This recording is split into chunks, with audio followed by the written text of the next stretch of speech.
السلام علیکم ورحمۃ اللہ وبرکاتہ۔ الحمد للہ رب العالمین والعاقبۃ للمتقین والصلاة والسلام علی سید الاشرف الانبیاء والمرسلین وعلى آلہ الطیبین الطاہرین واصحابہ اکرمین الاکرمین اجمعین، اما بعد فقد قال الله تبارك وتعالى في القرآن المجيد والفرقان الحميد. فاعوذ بالله من الشيطان الرجيم. بسم الله الرحمن الرحيم. يا أيها الذين آمنوا اتقوا الله ولتنظر نفس ما قدمت لغد واتقوا الله إن الله خبير بما تعملون. صدق الله العظيم. قال الله تبارك وتعالى في شأن حبيبه تعظيما وتكريما إن الله وملائكته يصلون على النبي يا أيها الذين آمنوا صلوا عليه وسلموا تسليما اللهم صل على سيدنا محمد وعلى آله وأصحابه أفضل صلواتك وعدد معلوماتك وبارك وسلم. تمام حمد و تعریف اللہ رب العالمین کے لیے ہے، جو ساری کائنات کا خالق و رازق ہے، اور لاکھوں کروڑ درود و سلام آخائد و جہاں تاجدار مدینہ احمد مجتبیٰ محمد مصطفیٰ صلی اللہ علیہ وسلم پر، جن کو اللہ رب العزت نے دونوں جہانوں کے لیے رحمت بنا کر بھیجا. حاضرین کرام، ابھی میں نے خطبے کے دوران قرآن مجید کی جس آیت مقدسہ کی تلاوت کرنے کا شرف حاصل کیا، اس میں اللہ تبارک و تعالیٰ کا ارشاد ہے کہ اے ایمان والو، اللہ سے ڈرتے رہو اور ہر شخص کو دیکھتے رہنا چاہیے کہ اس نے کل یعنی قیامت کے لیے آگے کیا بھیجا ہے، اور اللہ تبارک و تعالیٰ سے ڈرتے رہو. بے شک اللہ تبارک و تعالیٰ تمہارے تمام کاموں سے باخبر ہے، جن کو تم کرتے ہو، جن کو تم انجام دیتے ہو.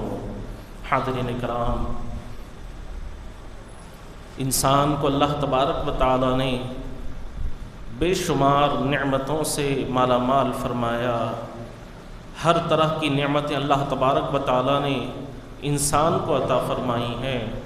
اور انہی نعمتوں میں سے ایک عظیم نعمت اللہ تبارک و تعالیٰ نے وقت کی شکل میں اسے عطا فرمائی ہے. اور وقت اللہ تبارک و تعالیٰ کی انسان کے لیے پیش قیمتی نعمت ہے، اور جو شخص بھی وقت کی قدر کرتا ہے تو اللہ تبارک و تعالیٰ اسے کامیابی کی راہ پر گامزن کر دیتے ہیں. وہ ہر طرح کے میدان میں کامیاب ہو جاتا ہے، ہر طریقے سے اللہ تبارک و تعالیٰ اسے سرفراز فرماتا ہے. اور جس قوم نے بھی وقت کی قدر کی تو وہ عروج کے زینے چڑھتے گئے، اور جو شخص نے یا کسی جماعت نے یا کسی قوم نے وقت کی ناقدری کی ہے، وقت کی قدردانی نہیں کی ہے، تو پھر حاضرین کرام، وقت کی ترقی کی جو بلندی ہے وہاں سے سیدھے وہ زوال کی پستیوں تک پہنچ جاتے ہیں، وہ زوال کی پستیوں میں ڈال دیے جاتے ہیں. اور یاد رکھیں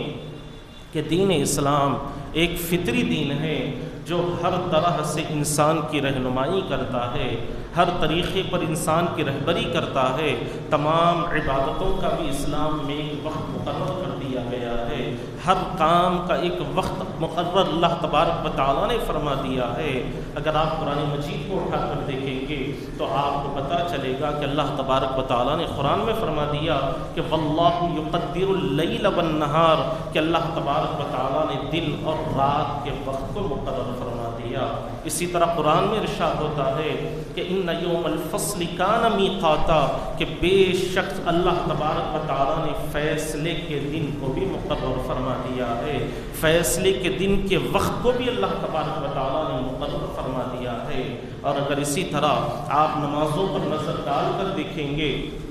تو آپ کو پتہ چلے گا کہ نمازوں کا بھی وقت اللہ تبارک و تعالیٰ نے مقرر فرما دیا ہے۔ اذان فجر وقت پر ہوتی ہے، نماز فجر وقت پر ہوتی ہے، اسی طرح ظہر ہو یا عصر ہو، مغرب ہو یا عشاء ہو، تمام نمازوں کا جو وقت مقرر کیا گیا ہے اسی وقت پر اذانیں بھی ہوتی ہے اور اسی وقت پر نمازیں بھی ادا کی جاتی ہے۔ اگر آپ کوئی کسی نماز کو وقت سے پہلے ادا کر لیں گے تو وہ نماز ادا نہیں ہوگی، اگر وقت کے بعد ادا کریں گے تو پھر وہ نماز قضا کہلائے گی۔ اور جو نماز کا جو وقت مقرر کیا گیا ہے اس وقت میں اگر آپ نماز کو ادا کرتے ہیں، اس فریضے کو انجام دیتے ہیں، تو پھر اللہ تبارک و تعالیٰ بے شمار اجر و ثواب آپ کو عطا فرماتا ہے۔ اور اسی طرح اگر آپ غور کریں گے تو اللہ تبارک و تعالیٰ نے ہر چیز کا وقت مقرر فرما دیا ہے۔ سورج اپنے وقت پر نکلتا ہے اور اپنے وقت پر غروب ہوتا ہے،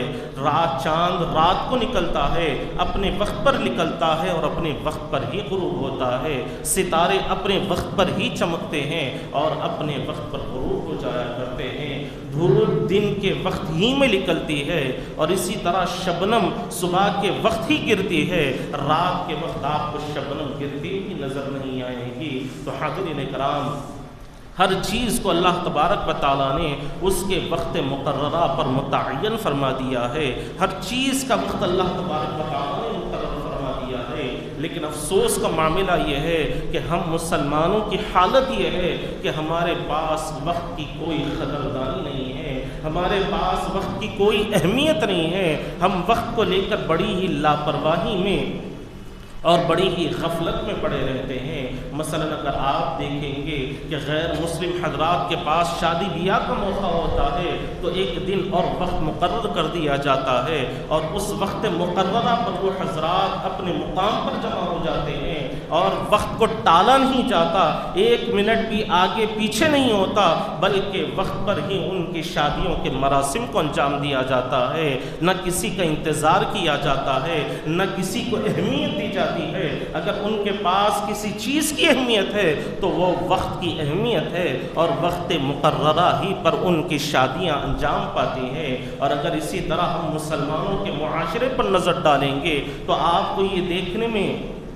اب ملاحظہ کرتے ہوئے آپ حضرات دیکھیں گے کہ شادی بیاہ کے موقع پر خصوصاً شادی کے جو رخے ہوتے ہیں، جو کارڈز ہوتے ہیں، اس پر وقت کو مقرر کیا جاتا ہے، اس پر وقت لکھ دیا جاتا ہے، دن اور تاریخ لکھ دی جاتی ہے، مقام لکھ دیا جاتا ہے۔ لیکن افسوس کا معاملہ یہ ہے کہ عموماً ہمارے پاس نکاح وقت پر انجام نہیں پاتے، وقت گزرنے کے بعد ہی ہمارے پاس نکاح کی کارروائی مکمل ہوتی ہے۔ حاضرین کرام، مثلا ہفتے کے دن 4 بجے کا دن نکاح کے لیے مقرر کیا گیا تو بسا اوقات یہ دیکھنے میں آتا ہے کہ رات کے 9 بجے نکاح کے مراسم انجام ہوتے ہیں، نکاح کے تمام طریقوں کو انجام دیا جاتا ہے۔ تو یہ حالت ہم مسلمانوں کی ہے، اس لیے اللہ تبارک و تعالیٰ قرآن مجید میں فرما رہے ہیں کہ ہر شخص کو دیکھنا چاہیے کہ اس نے کل یعنی قیامت کے لیے آگے کیا بھیجا ہے اور اللہ سے ڈرتے رہنا چاہیے، اس لیے کہ اللہ تبارک و تعالیٰ تمہارے تمام کاموں سے باخبر ہے۔ جو کام تم کرتے ہو، چاہے وہ تنہائی میں کرتے ہو یا مجمع میں کرتے ہو، لوگوں کے ساتھ بیٹھ کر کرتے ہو یا تنہائی میں اکیلے بیٹھ کر تم جس کام کو بھی انجام دیتے ہو، اللہ تبارک و تعالیٰ تمہارے ہر عمل سے باخبر ہے، تمہاری ہر چیز سے اللہ تبارک و تعالیٰ باخبر ہے۔ حاضرین کرام، ہمیں یاد رکھنا چاہیے کہ اللہ تبارک و تعالیٰ نے حضرت انسان ہی کو اشرف المخلوقات بنایا ہے، تمام مخلوق کی اللہ تبارک و تعالیٰ نے انسان ہی کو سردار بنایا ہے، انسان ہی کو اللہ تبارک و تعالیٰ نے تمام کائنات میں عظمت و شان عطا فرمائی ہے۔ تو پھر حاضرین کرام، ہمارا کردار، ہمارا عمل بھی ویسے ہی ہونا چاہیے جس طرح اللہ تبارک و تعالیٰ نے ہمیں مقام عطا فرمایا ہے، جس طرح اللہ تبارک و تعالیٰ نے ہمیں عظمت و شان عطا فرمائی ہے۔ لیکن حاضرین حاضرین کرام ہمارا معاملہ یہ ہے کہ ہمارے پاس اکثر عموماً یہ دیکھنے میں آتا ہے کہ لوگ یہ کہتے ہیں کہ یہ وقت درست نہیں ہے، یہ تاریخ صحیح نہیں ہے، یہ وقت صحیح نہیں ہے، یہ دن صحیح نہیں ہے۔ حاضرین کرام، وقت کا ہمارے عمل کے ساتھ لینا دینا ہے۔ اگر اس دن آپ نے عمل اچھا کیا ہوگا تو وہ وقت بھی اچھا ہوگا، وہ دن بھی اچھا ہوگا اور وہ تاریخ بھی اچھی ہوگی۔ اگر کسی دن میں آپ نے عمل اچھا نہیں کیا، اللہ کی نافرمانی کی ہے، اس کے حبیب کو ناراض کیا ہے، تو یاد رکھیں کہ وہ دن بھی اچھا نہیں ہے، وہ تاریخ بھی اچھی نہیں ہے اور وہ وقت بھی اچھا نہیں ہے۔ اور اگر آپ احادیث مبارکہ کو اٹھا کر دیکھیں گے تو آپ کو پتہ چلے گا کہ عقائد جہاں صلی اللہ علیہ وسلم نے ارشاد فرمایا کہ ہر دن طلوع ہونے والا دن اللہ تبارک و تعالیٰ نے جن مخلوقات کو پیدا فرمایا ہے، ہر دن جب بھی طلوع ہوتا ہے وہ طلوع ہو کر پکار کر کہتا ہے کہ اے انسان، میں اللہ تبارک و تعالیٰ کی ایک مخلوق ہوں اور تیرے تمام عمل سے میں باخبر ہوں، تیرے تمام کاموں پر میں گواہ ہوں۔ اگر تو مجھ سے کچھ فائدہ حاصل کرنا چاہتا ہے تو فائدہ حاصل کر لے، ورنہ میں پھر دوبارہ لوٹ کر تیرے پاس آنے والا نہیں ہوں، پھر دوبارہ لوٹ کر تیرے پاس واپس آنے والا نہیں ہوں۔ جب بھی کوئی دن طلوع ہوتا ہے، ہر دن پکار کر انسان کو یہ اعلان کرتا ہے، اسے باخبر کرتا ہے کہ اللہ نے تجھے آج پھر موقع عطا فرمایا ہے، اللہ نے آج پھر تجھے نعمت سے مالا مال فرمایا ہے، اللہ نے آج پھر تجھے دن دیکھنے کا موقع دیا ہے۔ اس موقع کو غنیمت جان لے اور وہ کام انجام دینے کی کوشش کر کہ جس سے اللہ تبارک و تعالیٰ اور اس کے حبیب مکرم صلی اللہ علیہ وسلم کی رضامندی اور خوشنودی نصیب ہو جائے۔ حاضرین کرام، یاد رکھیں کہ وقت کسی کے لیے رکا ہے اور نہ کسی کے لیے رکنے والا نہیں ہے، کسی کے لیے پلٹ کر آنے والا نہیں ہے۔ اگر آپ تاریخ کا مشاہدہ کریں گے تو ایک ہی ایسا لمحہ تھا کہ جس میں وقت واپس پلٹ کر آیا ہے، جس میں وقت واپس لوٹ کر آیا ہے، ڈوبا ہوا سورج واپس پھر پلٹ کر آیا ہے۔ وہ واقعہ یوں تھا کہ آپ حضرات بھی بخوبی جانتے ہیں کہ ایک مرتبہ آقائے دو جہاں صلی اللہ علیہ وسلم نماز عصر ادا کرنے کے بعد حضرت علی رضی اللہ عنہ کی گود میں اپنا سر انور رکھ کر آرام فرما رہے تھے، اور حضرت علی رضی اللہ عنہ نے عصر کی نماز ادا نہیں فرمائی تھی۔ آقائے دو جہاں صلی اللہ علیہ وسلم آرام فرما رہے ہیں۔ حضرت علی کا یہ معاملہ ہے کہ ایک مرتبہ حضور کے چہرے کو دیکھ رہے ہیں اور دوسری نگاہ ڈوبتے ہوئے سورج پر ڈال رہے ہیں اور فکر میں ہیں کہ میں نے عصر کی نماز ادا نہیں فرمائی ہے، میں نے عصر کی نماز ادا نہیں کی ہے۔ لیکن حاضرین کرام، آقائے دو جہاں صلی اللہ علیہ وسلم حضرت علی رضی اللہ عنہ کی گود میں آرام فرما رہے ہیں۔ حضرت علی سوچ رہے ہیں کہ نماز تو بعد میں بھی ادا کی جا سکتی ہے، لیکن حضور پاک صلی اللہ علیہ وسلم کی یہ جو ادا ہے، اس ادا کی پھر کوئی قضا ہونے والی نہیں ہے، یہ لمحات پھر واپس پلٹ کر آنے والے نہیں ہیں۔ یہ قائب حاضرین کرام، ہوتے ہوتے وقت گزر جاتا ہے اور سورج غروب ہو جاتا ہے۔ حضرت علی رضی اللہ عنہ کی آنکھیں نم ہو جاتی ہے اور آنسو کا ایک قطرہ حضور پاک صلی اللہ علیہ وسلم کے چہرے انور پر گرتا ہے تو آقائے دو جہاں صلی اللہ علیہ وسلم بیدار ہوتے ہیں اور ارشاد فرماتے ہیں کہ ماں یبکی کا یا علی، اے علی کس چیز نے تمہیں رلایا ہے، کس وجہ سے تم رو رہے ہو؟ تو حضرت علی رضی اللہ عنہ عرض کرتے ہیں کہ یا رسول اللہ صلی اللہ علیہ وسلم، میں نے عصر کی نماز ادا نہیں فرمائی ہے۔ تو آقائے دو جہاں صلی اللہ علیہ وسلم نے فرمایا کہ اٹھو نماز ادا کر لو۔ تو حضرت علی عرض کرتے ہیں کہ یا رسول اللہ، سورج غروب ہو چکا ہے، میں نماز عصر کیسے ادا کر سکتا ہوں؟ تو آقائے دو جہاں صلی اللہ علیہ وسلم نے ڈوبے ہوئے سورج کی طرف آپ نے اشارہ فرمایا تو ڈوبا ہوا سورج پھر واپس نکل کر آ جاتا ہے اور حضرت علی رضی اللہ عنہ نے اپنی عصر کی نماز ادا فرما لی۔ تو حاضرین کرام آپ غور فرمائیں کہ روئے زمین پر یہ پہلا واقعہ تھا کہ جب ڈوبا ہوا سورج واپس پلٹ کر آیا، اور وہ بھی حضرت علی رضی اللہ عنہ کے لیے، اور واپس پلٹانے والے کون؟ وہ میرے آقائے دو جہاں صلی اللہ علیہ وسلم کی ذات بابرکت ہے۔ اور حاضرین کرام آپ یاد رکھیں کہ وقت کسی کے لیے نہیں رکتا، ہر ایک کو وقت کے ساتھ چلنا ضروری ہے، ہر ایک کو وقت کے ساتھ شانہ بشانہ چلنا ضروری ہے۔ اگر کوئی وقت کی رفتار کو سمجھتا نہیں ہے، وقت کے حالات کو، لمحات کو نہیں سمجھتا، تو پھر اسے اپنے آپ کو پیچھے ڈھکیل دینا پڑتا ہے۔ وقت جو ترقی کی راہ پر گامزن رہتا ہے، جو بھی وقت کی قدر کرتا ہے، تو وقت اسے ترقی کی راہوں پر گامزن کر دیتا ہے، ترقی کی سربلندیوں پر اسے پہنچا دیتا ہے۔ اور یاد رکھیں کہ جو بھی وقت کی قدر کرتا ہے تو وہ زمانے کا امام بن جاتا ہے، اور جو وقت کی ناقدری کرتا ہے تو وہ شخص آپ کو تمام مجمع میں سب سے پیچھے کھڑا ہوا نظر آئے گا، سب سے آخر میں کھڑا ہوا نظر آئے گا۔ حاضرین کرام دو ہی لمحات ایسے گزرے ہیں کہ جس میں اللہ تبارک و تعالیٰ نے ڈوبے ہوئے سورج کو واپس کر دیا، اور وقت کو اللہ تبارک و تعالیٰ نے روک دیا۔ جب وقت کو اللہ تبارک و تعالیٰ نے روکا تو وہ وقت کون سا وقت تھا کہ جس میں اللہ تبارک و تعالیٰ نے رات کے لمحات کو بھی روک دیا، جس میں اللہ تبارک و تعالیٰ نے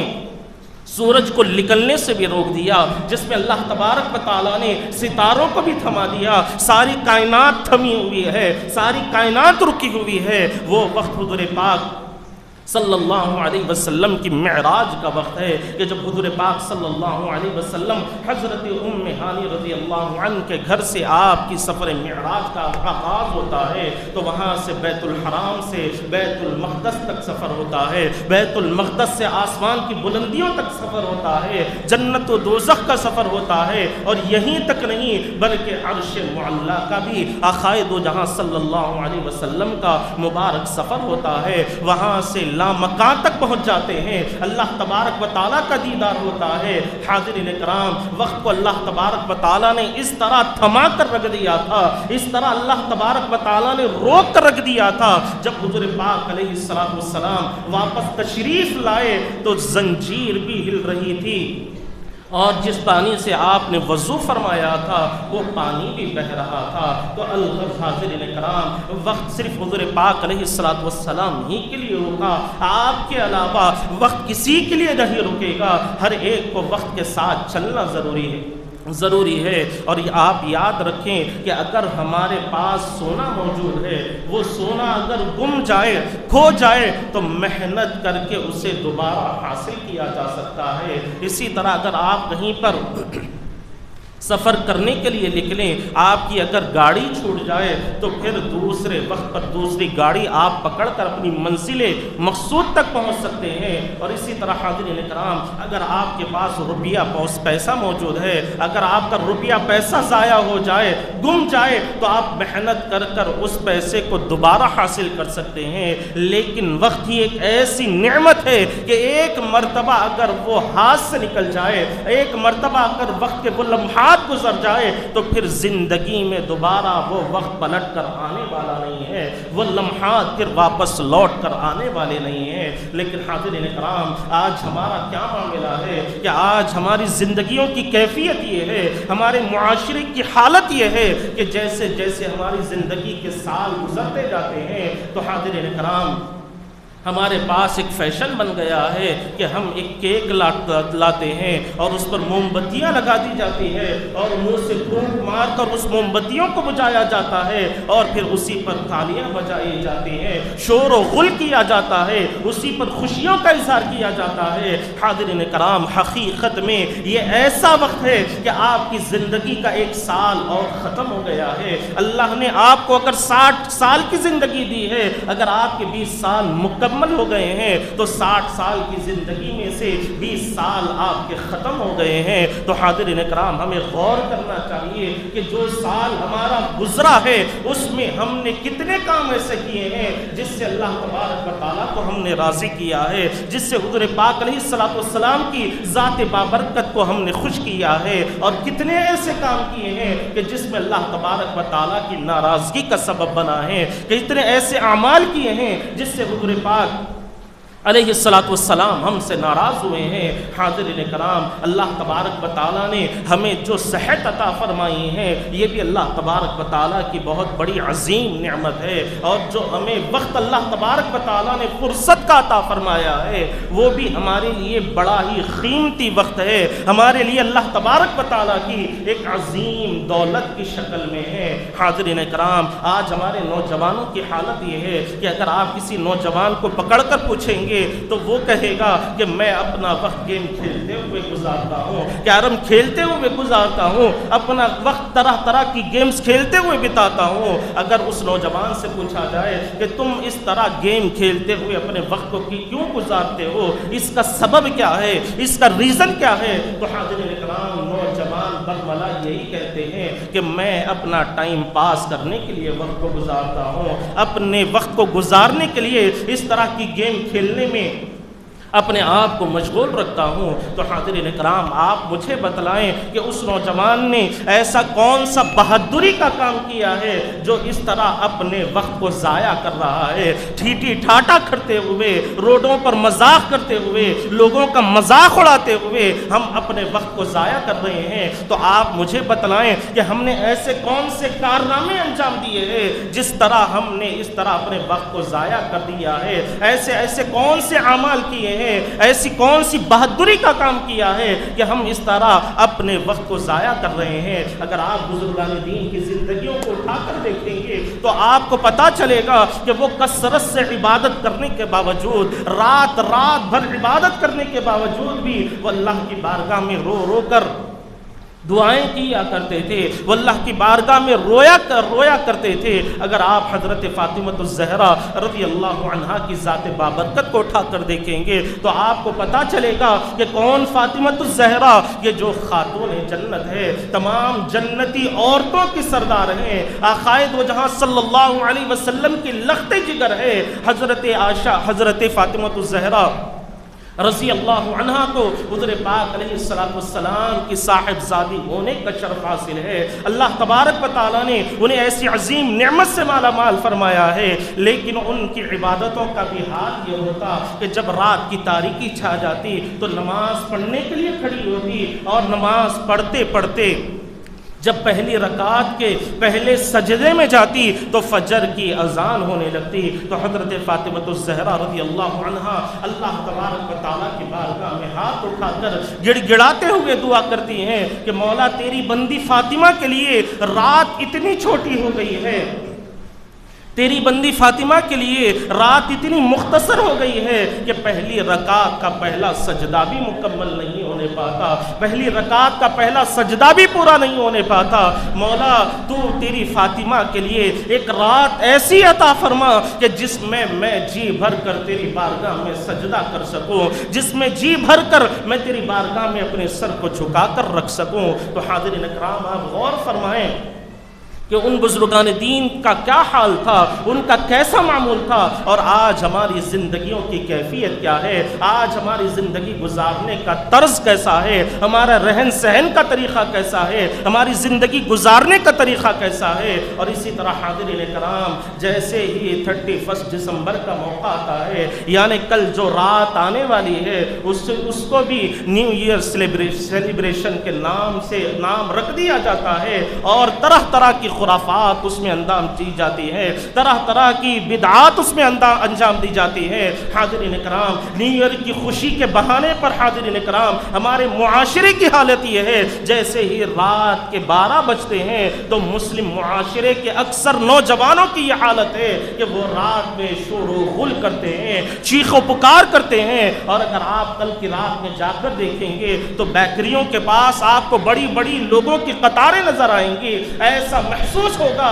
کہ وہ بیکری والا آج کی رات فری میں کیک بانٹ رہا ہے، اس کی کوئی قیمت نہیں لے رہا ہے۔ اور وہاں پر کھڑے ہونے والے اکثریت کی جو نوجوانوں کی اکثریت آپ کو ملے گی وہ مسلم حضرات آپ کو وہاں پر نظر آئیں گے، مسلم نوجوان آپ کو وہاں پر نظر آئیں گے، مسلم حضرات آپ کو وہاں پر نظر آئیں گے۔ حاضرین کرام، یاد رکھیں کہ یہ جو جو نیو ایئر منانے کا طریقہ ہے یہ ہمارے اسلام میں اس کی کوئی اجازت نہیں ہے، اور یہ جو نیو ایئر منایا جاتا ہے 31 دسمبر کو، جو نیو ایئر کے نام سے جو خرافات کی جاتی ہیں، اسلام کا اس سے کوئی لینا دینا نہیں ہے، شریعت میں اس کی کوئی اجازت نہیں ہے۔ اور آپ یاد رکھیں کہ آقائے دو جہاں صلی اللہ علیہ وسلم نے حدیث پاک میں وضاحت کے ساتھ بیان فرما دیا کہ من تشبہ بقوم فہو منہم، کہ جو جس قوم کی مشابہت کو اختیار کرتا ہے، جو جس قوم کے رہن سہن کو اختیار کرتا ہے، تو وہ اسی قوم والوں کے ساتھ شمار کیا جائے گا،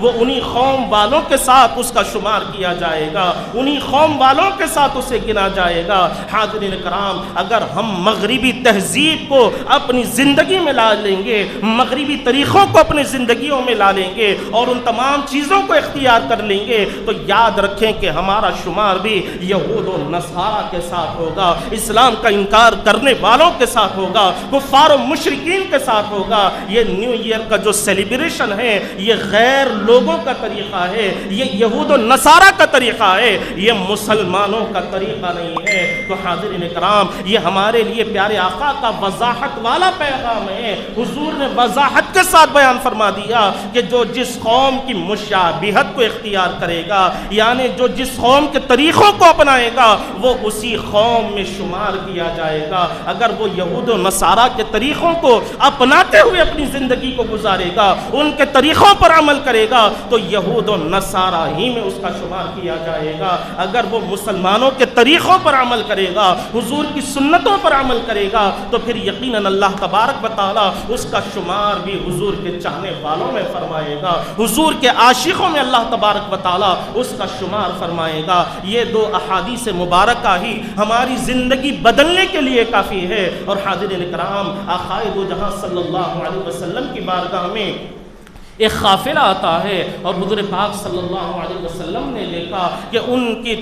ساری داڑھی کلین شیو ہے، وہ داڑھی مڈائے ہوئے ہیں اور مونچھیں بڑی بڑی ان کی نظر آ رہی ہے۔ تو آقائے دو جہاں صلی اللہ علیہ وسلم نے پوچھا کہ یہ تم خلاف عمل کیوں کر رہے ہو، یہ فطرت کے خلاف کیوں عمل کر رہے ہو؟ تو انہوں نے کہا کہ ہمارے بڑوں نے ہمیں اسی طریقے پر عمل کرنے کا حکم دیا ہے، ہمیں داڑھی کٹانے کا حکم دیا ہے اور مونچھوں کو بڑا کرنے کا حکم دیا ہے۔ تو تب حضور پاک علیہ السلام نے یہ حدیث پاک ارشاد فرمائی کہ من تشبہ بقوم فہو منہم، کہ جو جس قوم کی مشابہت کو اختیار کرے گا تو اللہ تبارک و تعالیٰ اس کا شمار اسی قوم والوں کے ساتھ فرمائے گا۔ تو حاضرین کرام، ان لوگوں کے لیے بھی یہ پیغام ہے جو اپنی داڑھیوں کو کٹاتے ہیں اور مونچھوں کو بڑا کر کر رکھتے ہیں۔ تو حاضرین کرام، ان لوگوں کے لیے بھی حضور کا یہ پیغام ہے، عبرت ناک پیغام ہے کہ اگر وہ غیروں کے طریقوں کو اپنائیں گے تو اللہ تبارک و تعالیٰ غیروں کے ساتھ ان کا شمار فرمائے گا۔ اگر وہ اللہ کے محبوب بندوں کے طریقوں کو اپنائیں گے تو اللہ تبارک و تعالیٰ ان محبوبین میں ان کا شمار فرمائے گا۔ اور اسی طرح حدیث پاک میں آتا ہے کہ ایک صحابی حضور کی بارگاہ میں حاضر ہوئے اور عرض گزار ہوئے کہ یا رسول اللہ قیامت کب آئے گی؟ انہوں نے سوال کیا کہ یا رسول اللہ قیامت کب آئے گی؟ تو آقائے دو جہاں صلی اللہ علیہ وسلم نے ارشاد فرمایا کہ اے نوجوان، مجھے یہ تو بتا کہ تو کس وجہ سے قیامت کا اس شدت کے ساتھ انتظار کر رہا ہے، کس وجہ سے تو قیامت کے بارے میں سوال کر رہا ہے؟ کیا تو نے زندگی بھر کی نمازیں ادا کر لی ہے؟ کیا تو نے زندگی بھر کے روزے رکھ لیے ہیں؟ کیا تو نے زندگی بھر حج کر لیے ہیں یا صدقہ و خیرات کر لیے ہیں؟ ایسا کون سا عمل ہے کہ جس کی وجہ سے تو قیامت کا اس شدت کے ساتھ انتظار کر رہا ہے؟ تو اس نے کہا کہ یا رسول اللہ، میرے پاس نمازیں بھی مکمل نہیں ہیں، میرے پاس روزے بھی مکمل نہیں ہیں، میرے پاس صدقہ و خیرات بھی مکمل نہیں ہے، میرے پاس حج کی سعادتیں بھی مکمل موجود نہیں ہیں، لیکن یا رسول اللہ ایک چیز ہے کہ میرے دل میں آپ کی محبت ہے، یا رسول اللہ میں آپ سے محبت کرتا ہوں، اپنی دل و جان سے آپ کے ساتھ محبت کرتا ہوں۔ تو تب حضور پاک علیہ السلام نے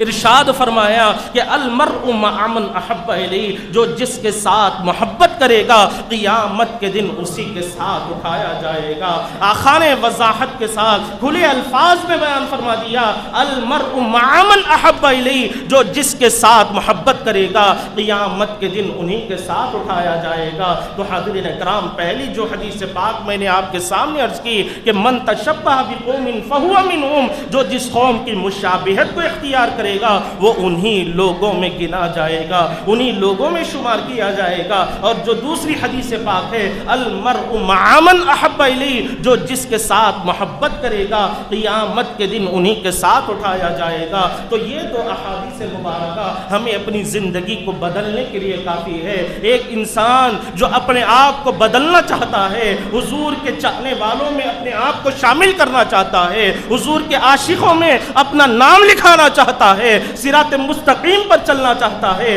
ان لوگوں کے راستے پر چلنا چاہتا ہے جس کے لیے قرآن میں اللہ تبارک و تعالیٰ نے فرما دیا کہ صراط الذین انعمت علیہم، کہ اللہ تبارک و تعالیٰ نے ان پر اپنے انعامات کی بارش فرمائی ہے۔ کون ہے مع الذین انعمت علیہم؟ قرآن مجید میں اللہ تبارک و تعالیٰ نے فرما دیا کہ وہ نبیین ہیں، صدیقین ہیں، شہداء اور صالحین ہیں۔ تو حاضرین کرام، اگر کوئی اللہ والوں کی فہرست میں شامل ہونا چاہتا ہے، اللہ کے محبوب بندوں کی فہرست میں شامل ہونا چاہتا ہے، اللہ کا مقرب بننا چاہتا ہے، تو حاضرین کرام یہ دو احادیث مبارکہ ہی زندگی کو بدلنے کے لیے کافی ہے۔ یہ دو احادیث مبارکہ اپنے اندر کی خامیوں کو دور کرنے کے لیے کافی ہے، اپنے آپ کی اصلاح کرنے کے لیے کافی ہے۔ اگر آج ہم ان احادیث مبارکہ کو سننے کے باوجود بھی کل 31 دسمبر کی رات میں لہو لعاب میں لگے رہیں گے، غیروں کے طریقوں پر عمل کرتے رہیں گے، روڈوں پر چیخ و پکار کرتے رہیں گے، یا رات کے 12 بجے کیک کاٹتے ہوئے نظر آئیں گے، تو یاد رکھیں کہ ہمارا شمار یہود و نصارہ میں اللہ تبارک و تعالیٰ فرما دے گا، غیروں میں اللہ تبارک و تعالیٰ ہمارا شمار فرما دے گا۔ حاضرین کرام، عقل مندی کا تقاضا یہ ہے کہ جو سال ہمارا گزر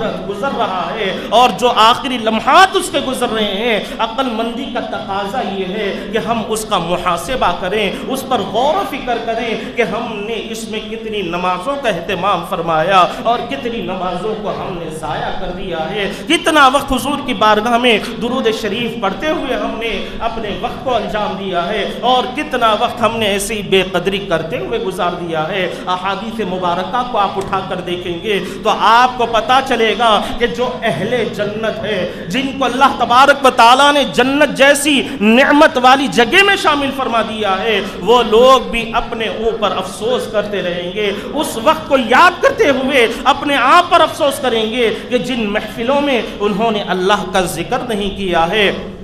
جن لمحات میں، جس وقت میں انہوں نے آقائے دو جہاں صلی اللہ علیہ وسلم کی بارگاہ میں درود الشریف کے نذرانے پیش نہیں فرمائے ہیں، تو اہل جنت بھی اس وقت کو یاد کرتے ہوئے، جس وقت کو انہوں نے بیکار گزار دیا ہے، ضائع کرتے ہوئے گزار دیا ہے، ٹائم پاس کرتے ہوئے گزار دیا ہے، اہل جنت ایسے وقت کو یاد کرتے ہوئے اپنے آپ پر افسوس کریں گے۔ تو پھر حاضرین کرام، ہمیں اپنے آپ پر غور کرنا چاہیے، ہمیں اپنے آپ پر دیکھنا چاہیے، اپنے گریبان میں جھانک کر دیکھنا چاہیے، کیا ہمارے جو اعمال ہم کر رہے ہیں اس سے اللہ تبارک و تعالی ہم سے راضی ہے یا نہیں ہے، حضور پاک علیہ الصلوۃ والسلام کی خوشنودی اس سے ہمیں مل رہی ہے یا نہیں ہے۔ حاضرین کرام، اس لیے تو آقائے دو جہاں صلی اللہ علیہ وسلم نے ارشاد فرمایا کہ تم خود اپنی زندگی کا محاسبہ کرو، اپنی زندگی کا حساب کرو، ورنہ ایک وقت ایسا بھی آئے گا کہ تمہیں رتی رتی کا حساب دینا ہوگا، لمحے لمحے کا حساب دینا ہوگا،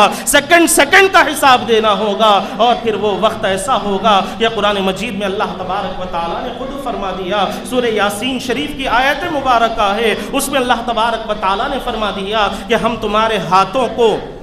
تمہارے پاؤں کو زبانیں عطا کر دیں گے، اور وہ خود اس پر گواہی دیں گے کہ تم نے اپنے وقت کو کہاں کہاں پر گزارا ہے، کیسے کیسے اپنے ہاتھ کا استعمال کیا ہے، اپنی انگلیوں کا استعمال کیا ہے، اپنے پیروں کا استعمال کیا ہے۔ اور حاضرین کرام، یاد رکھیں کہ ہر شخص سے اللہ تبارک و تعالی 4 سوالات ضرور فرمائے گا۔ پہلا سوال یہ ہوگا کہ میں نے تجھے جو عمر عطا کی ہے وہ عمر تو نے کہاں پر گزاری ہے، کس طرح اپنی عمر کے لمحات کو گزارا ہے۔ دوسرا اللہ تبارک و تعالیٰ پوچھے گا کہ میں نے جو جوانی تجھے دی تھی وہ جوانی تو نے کہاں پر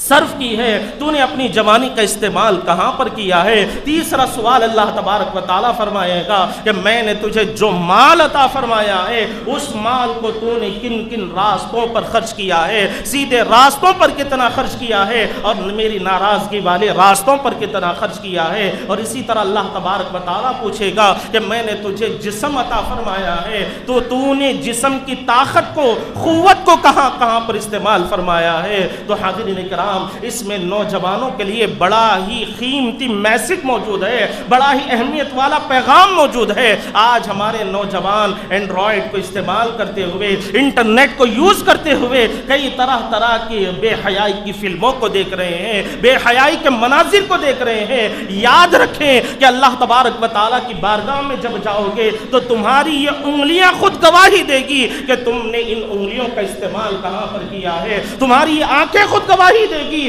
تم نے آنکھوں کا کہاں کہاں پر استعمال کیا ہے، کیسی کیسی گندی گندی چیزیں تم نے دیکھی ہے۔ تمہاری زبان خود گواہی دے گی کہ تو نے کس کس کے تعلق سے غلط الفاظ کو استعمال کیے ہیں، کتنی گالی گلوج کی ہے، کتنی بے حیائی کی باتیں کی ہے، کتنا بے حیائی کا مظاہرہ کیا ہے۔ ہر چیز اللہ تبارک و تعالیٰ کی بارگاہ میں گواہی دینے والی ہوگی۔ تمہارے کان اللہ کی بارگاہ میں کہیں گے کہ تم نے کتنے گندے گندے گانے ان کانوں سے سنے ہیں، اللہ کی اس نعمت کی ناقدری تو نے کس طرح کی ہے۔ ہر ایک چیز کا ہمیں حساب دینا ہوگا۔ اللہ کی بارگاہ میں جب جاؤ گے ایک ایک سیکنڈ کا حساب دینا ہوگا۔ تو حاضرین کرام، اسی لیے حضور نے فرمایا کہ موت کے آنے سے پہلے تم اپنا محاسبہ کر لو، اپنا حساب کر لو، اپنی زندگی کا کیلکولیشن کر لو کہ تم نے کتنی نیکیاں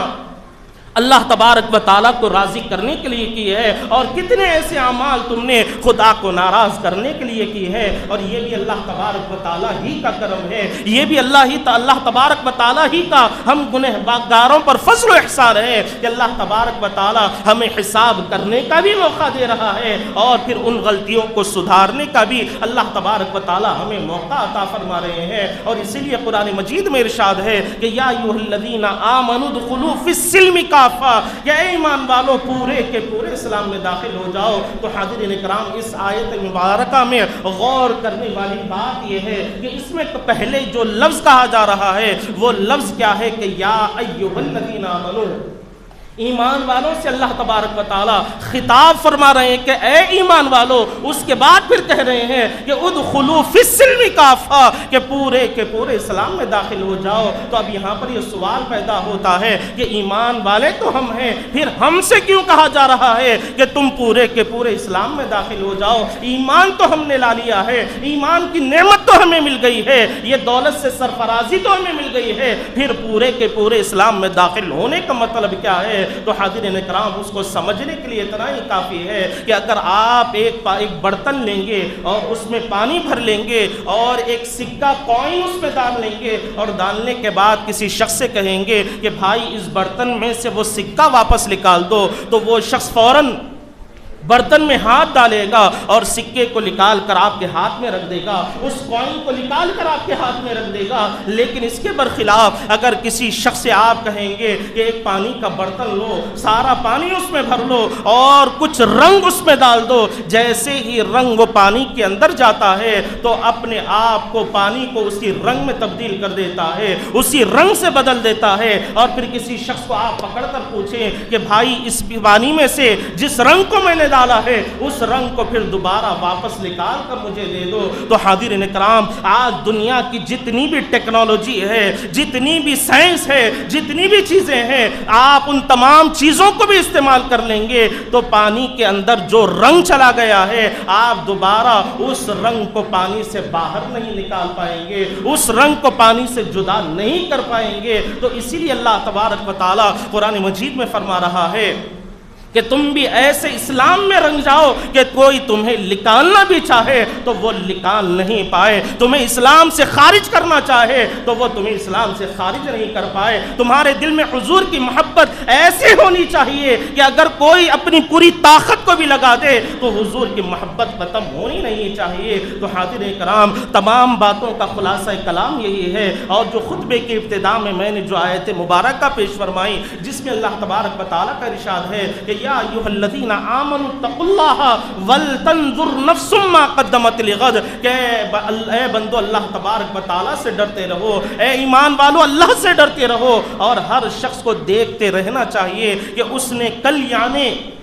قیامت کے دن کے لیے آگے کیا بھیجا ہے، اس کی کیا تیاری کی ہے۔ اور یاد رکھو کہ اللہ تبارک و تعالیٰ تمہارے تمام کاموں سے باخبر ہے، تم جو بھی کام کرتے ہو اللہ تبارک و تعالیٰ ہر چیز سے باخبر ہے، ہر چیز کو اللہ تبارک و تعالیٰ جانتا ہے۔ تو حاضرین کرام، ہمیں چاہیے کہ جب اللہ تبارک و تعالیٰ نے ہمیں طرح طرح کی نعمتوں سے مالا مال فرمایا ہے اور وقت جیسی عظیم نعمت ہمیں عطا فرمائی ہے، تو پھر ہمیں چاہیے کہ ہم اس کی قدردانی کرتے رہیں۔ اور حضور پاک صلی اللہ علیہ وسلم نے خود وضاحت کے ساتھ بیان فرما دیا کہ دو نعمتیں ایسی ہیں جن کے بارے میں لوگ غفلت میں پڑے ہوئے ہیں، ان نعمتوں کے بارے میں لوگ غفلت میں پڑے ہوئے ہیں۔ ان میں سے ایک نعمت وقت ہے جو اللہ تبارک و تعالیٰ نے تمہیں عطا فرمایا، اور دوسرا جو اللہ تبارک و تعالیٰ نے تمہیں صحت عطا فرمائی ہے۔